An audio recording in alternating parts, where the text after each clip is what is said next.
Hello friends, आज हम लोग मराठी अक्षर भारती इयत्ता 10वी का तीसरा स्थूल वाचन जगन कॅक्टसचं इसका एक्सप्लेनेशन स्टडी करेंगे। जगन कॅक्टसचं यानी कैक्टस का जीवन। कैक्टस ये एक डेजर्ट में ग्रो होने वाला प्लांट होता है जो बहुत ही कम पानी में ग्रो करता है। तो इसके ऑथर है वसंत शिरवाडकर, प्रसिद्ध लेखक व साहित्यिक। तो ये बहुत फेमस राइटर है और साहित्यिक यानी लिटररी है, बहुत लिटरेचर लिखा है इन्होंने।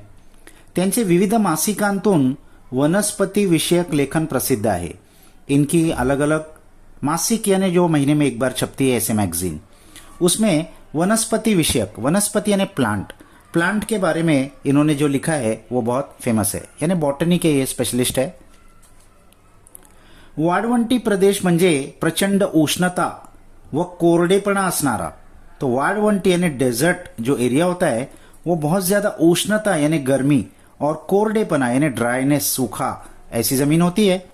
तसेच रेताळ यानी रेत होती है, सैंडी जमीन होती है। आणि पाण्याचे दुर्भिक्ष असणारा प्रदेश। पाण्याचे दुर्भिक्ष यानी पानी की बहुत स्कैर्सिटी, जहां पानी बहुत कम होता है ऐसा इलाका होता है। वाळवंटी प्रदेशातील कॅक्टस ही काटेरी आणि कमी पाण्यावर जगणारी वनस्पति। तो वाळवंटी प्रदेश में, डेजर्ट एरिया में ये जो कैक्टस उगता है ये काटेरी होता है, बहुत कांटे होते हैं इसमें, और बहुत कम पानी पे जगने वाला ये प्लांट है। त्या प्रदेशातील इतर वनस्पतींचे प्रतिनिधित्व करणारी प्रमुख वनस्पति आहे।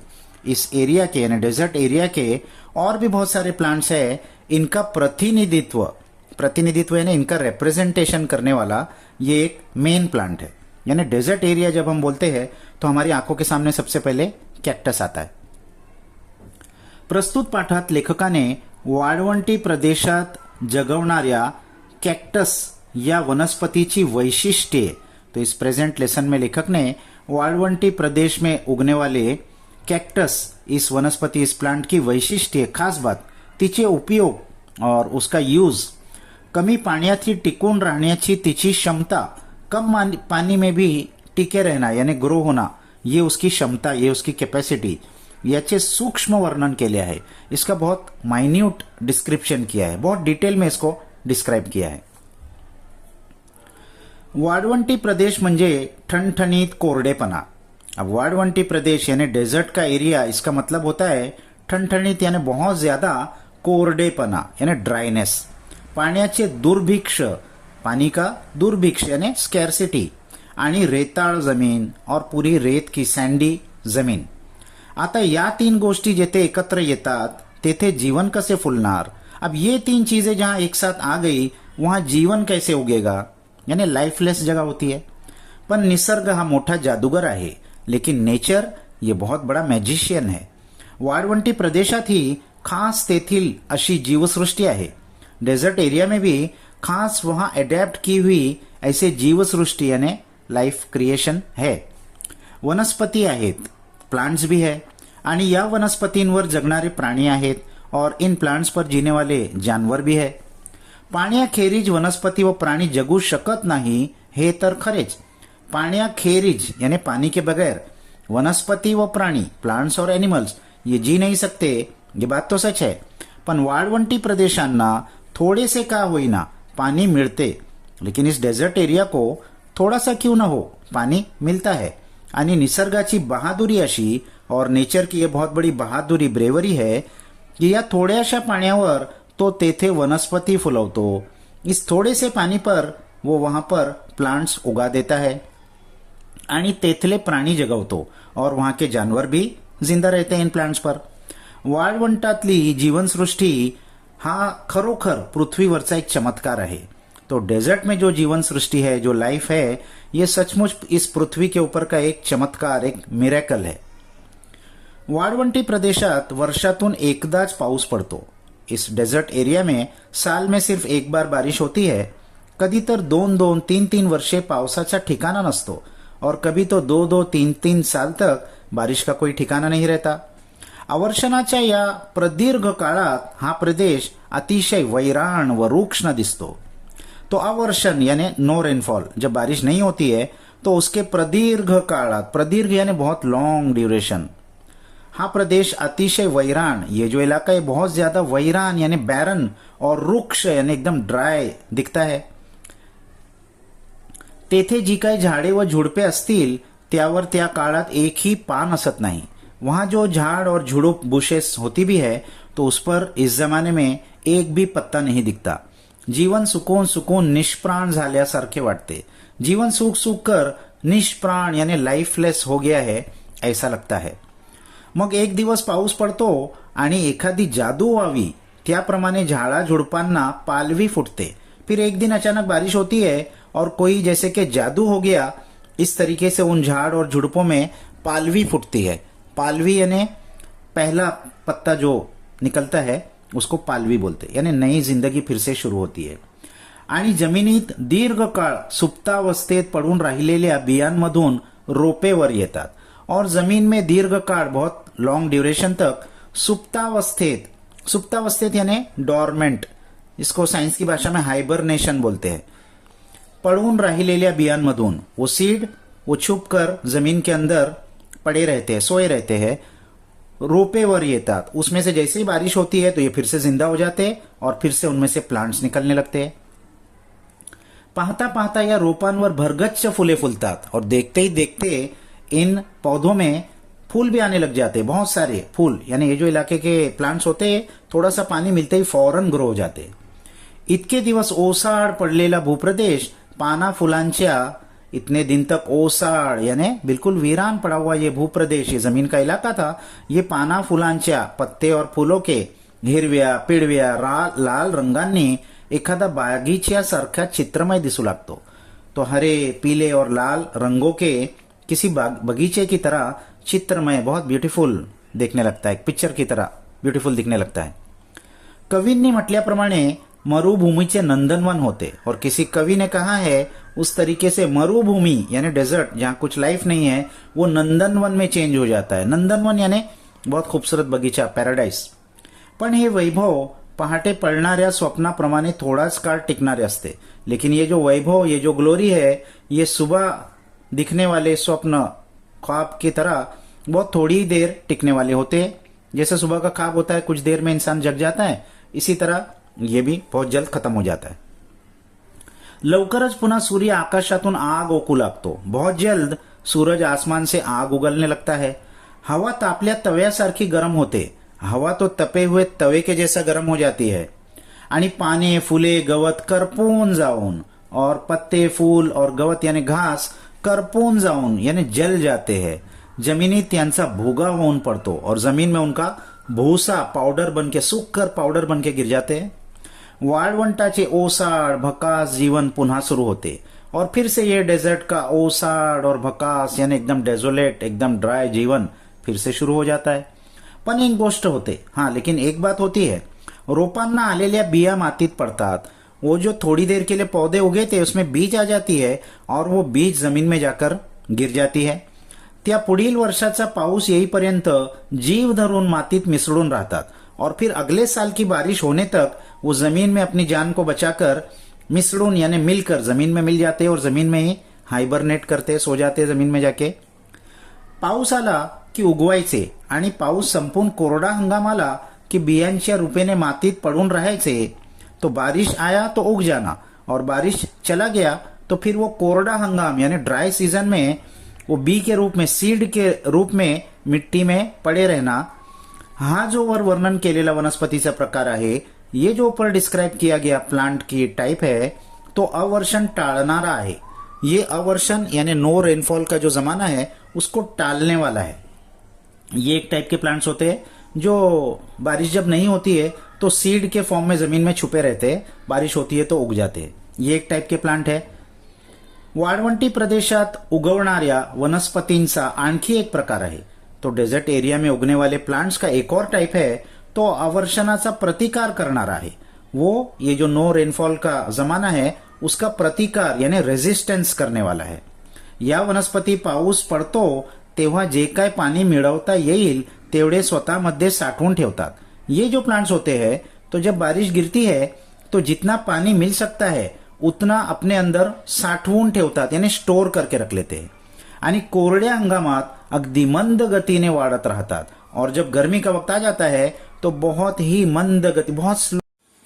अवर्षणाचा प्रतिकार करणाऱ्या या वनस्पतींमध्ये सर्वात महत्वाचा कैक्टस। अवर्षण यानी नो रेनफॉल के जमाने में प्रतिकार करणाऱ्या, रेजिस्ट करने वाले जो वनस्पति प्लांट्स के टाइप्स है उनमें सबसे इम्पॉर्टंट है कैक्टस। कैक्टसची तुम्हाला ओळख करून द्यायला नको, कैक्टस के बारे में आपको बताने की जरूरत नहीं है। कैक्टस आता आपल्या दीवानखान्यात येऊन पहुंचला है। कैक्टस तो अब हमारे दीवानखाने यानी ड्राइंग रूम में पहुंच गया है। कैक्टस बागेत तर लावतातच, कैक्टस को गार्डन में तो लगाते ही है, पण मनी प्लांट प्रमाणे कैक्टसच्या शोभेच्या कुंड्या अनेक घरांतून दिसतात। लेकिन मनी प्लांट के जैसा, मनी प्लांट एक क्रीपर होता है, घर में ब्यूटी के लिए लगाते हैं, तो उसी की तरह कैक्टस की शोभेच्या कुंडिया यानी ब्यूटी के लिए उसकी कुंडी घर में लगाते हैं, बहुत सारे घर में आपको दिख जाएगी। अगदी थोड्याशा पाण्यावर कसे वाढावे याचा नमुना दाखवण्यासाठी निसर्गाने जणू काय कैक्टसची पैदास केली आहे। तो बिल्कुल थोड़े से पानी पे कैसा बढ़ा जाता है, कैसा ग्रो किया जाता है, इसका नमूना दिखाने के लिए ही नेचर ने जैसे कि कैक्टस को पैदा किया है। वाळवंटी प्रदेशाचा कैक्टस हा अगदी खास प्रतिनिधी आहे। तो डेजर्ट एरिया का ये कैक्टस एकदम खास रिप्रेजेंटेटिव है। यानी डेजर्ट एरिया जब हमारे दिमाग में आता है तो सबसे पहले कैक्टस हमको सूझता है। कैक्टसच्या अनेक जाती आहेत। कैक्टस की बहुत सारी स्पीशीज है। सगवारो कैक्टस हा कैक्टसचा राजा। सगवारो कैक्टस ये तो कैक्टस का राजा है। तो 50 फुट ऊंचीपर्यंत वाढतो, वो 50 फुट हाइट तक ग्रो होता है। म्हणजे कैक्टस राक्षसच तो, यानी वो कैक्टस का एक राक्षस, एक जायंट मॉन्स्टर ही है। त्याची वाढ इतकी मंद असते, उसकी ग्रो इतनी स्लो होती है उसकी ग्रोथ कि 50 वर्षांत तो फक्त 3 फुट वाढतो, कि 50 साल में वो सिर्फ 3 फुट बढ़ता है आणि 200 वर्षे जगतो और 200 साल तक जिंदा रहता है। म्हणजे आज उभे असलेले काही सगवारो कैक्टस दूसरे बाजीराव पेशवे यांच्या काळापासूनचे आहेत। यानी आज जो हम सगवारो कैक्टस कुछ देख रहे हैं वो बाजीराव द सेकंड के जमाने के हैं, यानी 200-250 साल पुराने हैं। तसे सगवारूचे 50 वर्षांत 3 फूट वाढ होते, या हिशेबाने एक माणूस त्याच्या सबंध आयुष्यात सगवारो कैक्टस फार फार फार फार तर त्यांच्या कमरेच्या थोडासा वरपर्यंत वाढलेला पाहिल। तो ये जो सगवारो कैक्टस की 50 साल में 3 फुट ग्रोथ होती है, इस हिसाब से एक इंसान अपने पूरे जिंदगी में ज्यादा से ज्यादा इस सगवारो कैक्टस को अपने कमर तक उगा हुआ देख पाएगा।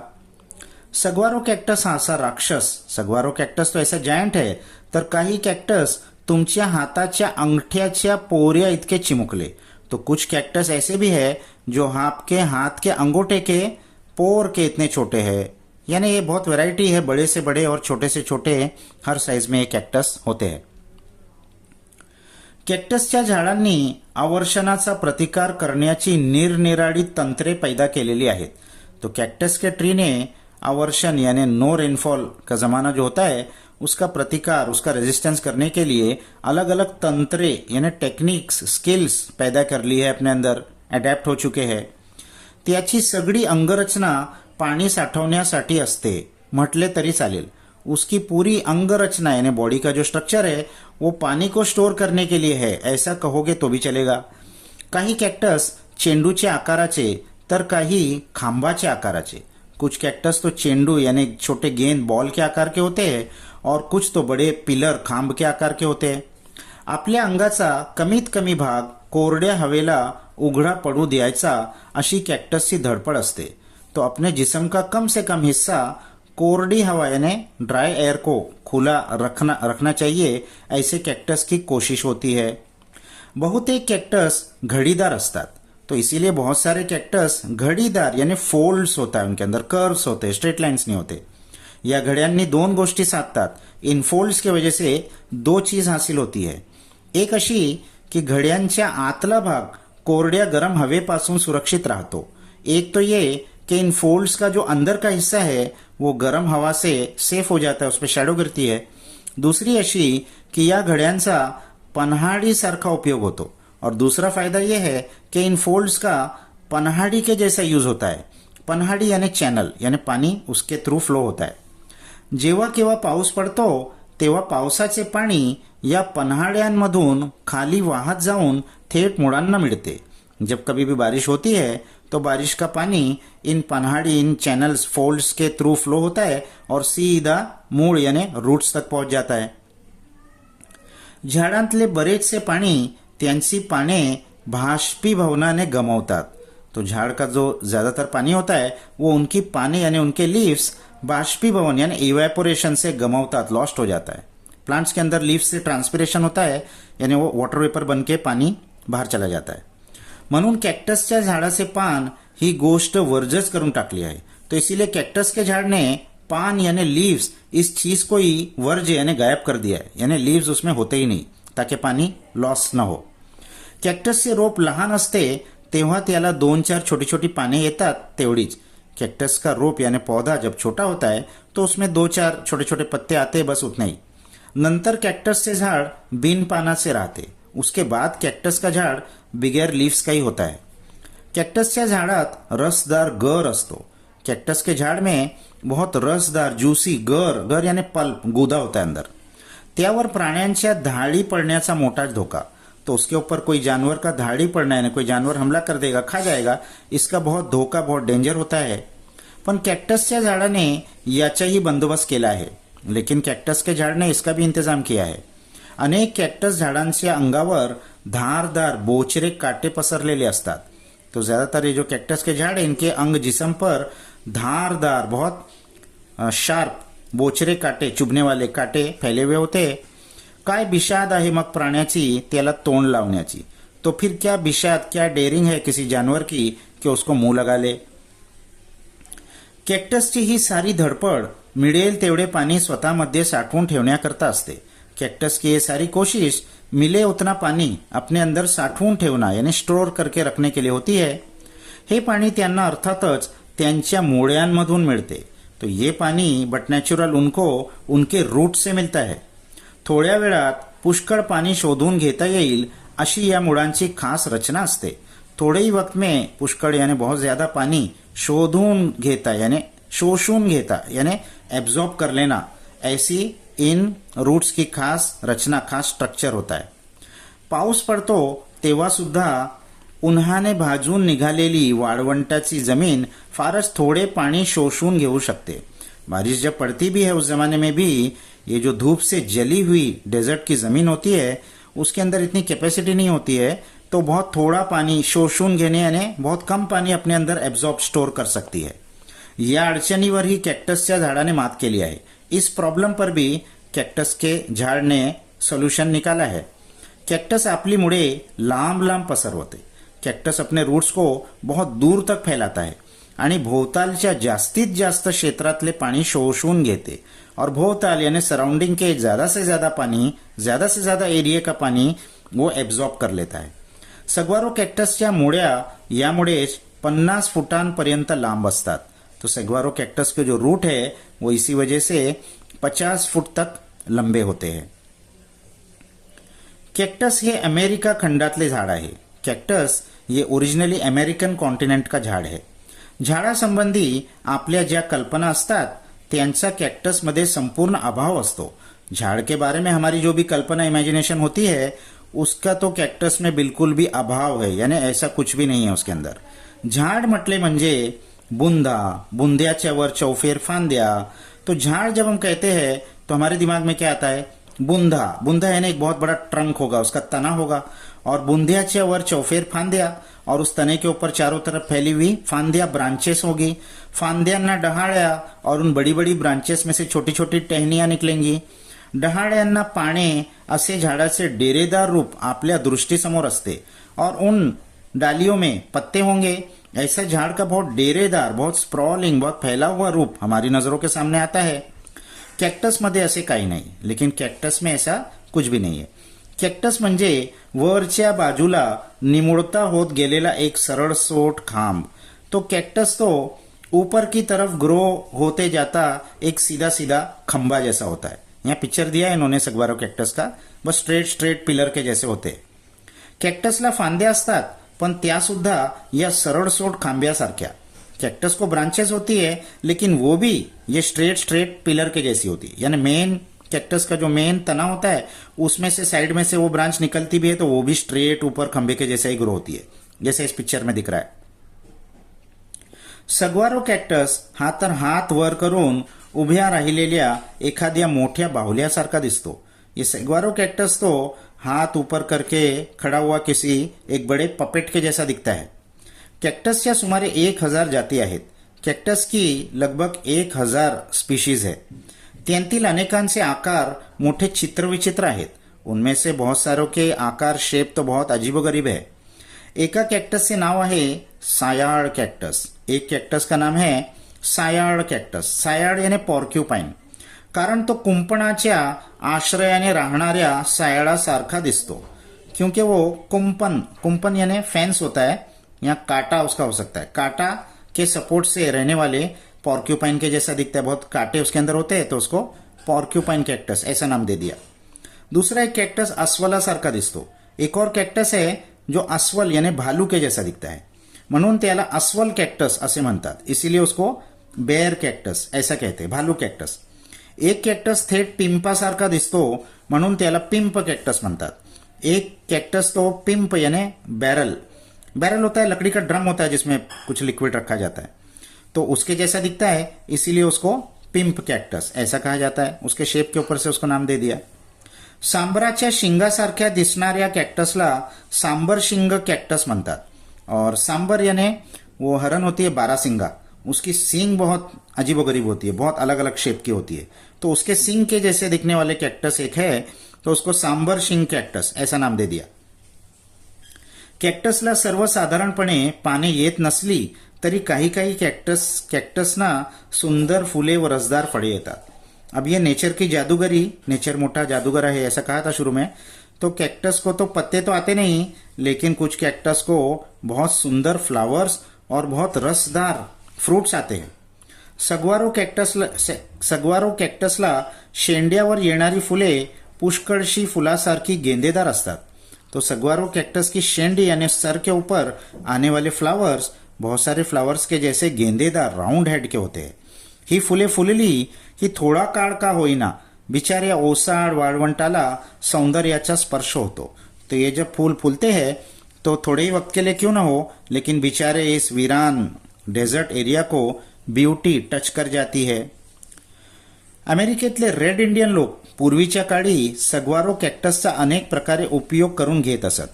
अब ये अमेरिकन कॉन्टिनेंट का प्लांट आया था पहले, तो अमेरिका के जो रेड इंडियन लोग थे, यानी ये जो ब्रिटिश और व्हाइट लोग जाने से पहले वहाँ के जो नेटिव लोग थे, वो पहले के ज़माने में ये कैक्टस का बहुत उपयोग करते थे। अवर्षणाच्या काळात कैक्टस चेचून ते त्याचे पानी काढत।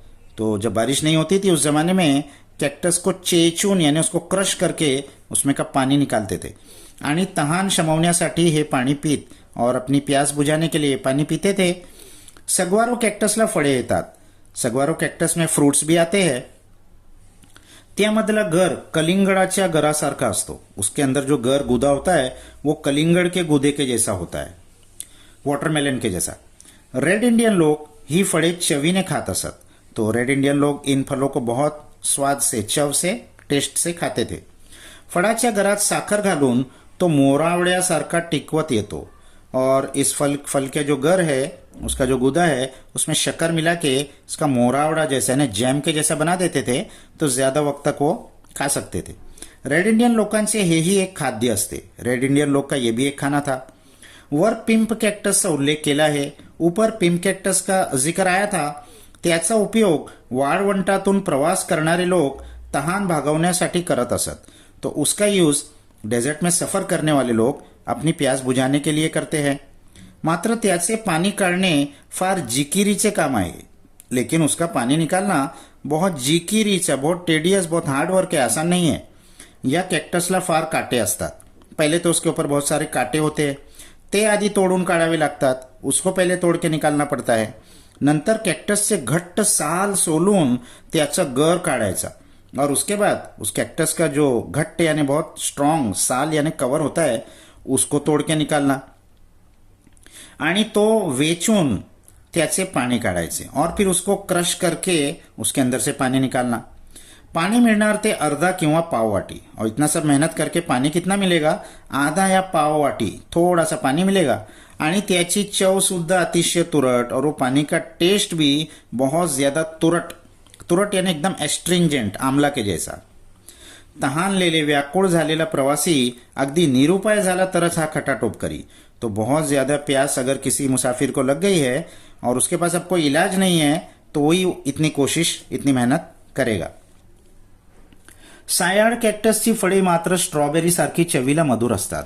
हाँ, जो सायाळ कैक्टस ऊपर नाम आया था, उसके जो फल होते हैं वो स्ट्रॉबेरी के जैसे बहुत टेस्ट में मीठे होते हैं. वाळवंटी प्रदेशात बहुतेक झाडांना काटे असतात, त्याला खास कारण आहे. डेजर्ट एरिया में ज्यादातर झाड़ों में जो काटे होते हैं उसका एक बहुत बड़ा रीजन है. ओल्या प्रदेशातही काटेरी झाडे जनावरांनी ओरबाडून खाऊन टाकली तरी पाण्याची पंचायत नसल्याने ती पुन्हा लवकर उगवून येतात. ओल्या प्रदेश यानी गीले इलाके में जहाँ बारिश वारिश होती है अच्छी, ऐसे जगह पे भी काटेरी झाड़ होते हैं, लेकिन अगर जानवरों ने उनको ओरबड़ून खाऊन टाकली यानी उनको अगर खा भी गए तो भी पानी की पंचायत नहीं, यानी पानी की कोई कमी नहीं है, तो इसके लिए वो फिर से उग जाते हैं. वाळवंटी प्रदेशात हे शक्य नाही. हाँ, डेजर्ट के एरिया में ये पॉसिबल नहीं है. अगर एक बार वो मर गया तो दूसरे बार पानी उसको मिलेगा नहीं ग्रोने. पाण्याच्या दुर्भिक्षामुळे झाड एकदा गेले की गेले. पानी के दुर्भिक्ष, स्कैर्सिटी की वजह से झाड एक बार गया तो गया, फिर ग्रो होने का चान्स नहीं है. यासाठी या प्रदेशातल्या झाडांनी काट्याची शस्त्रे परजून स्वरक्षणाची खबरदारी घेतली आहे. इसीलिए इस इलाके के झाड़ों ने कांटों का जैसे कि शस्त्र पहन लिया है, यानी आर्मर पहन लिया है, और स्वरक्षणाची खबरदारी घेतली है, और अपने खुद की हिफाजत करने की खबरदारी, प्रिकॉशन, सेफगार्ड उन्होंने किया है.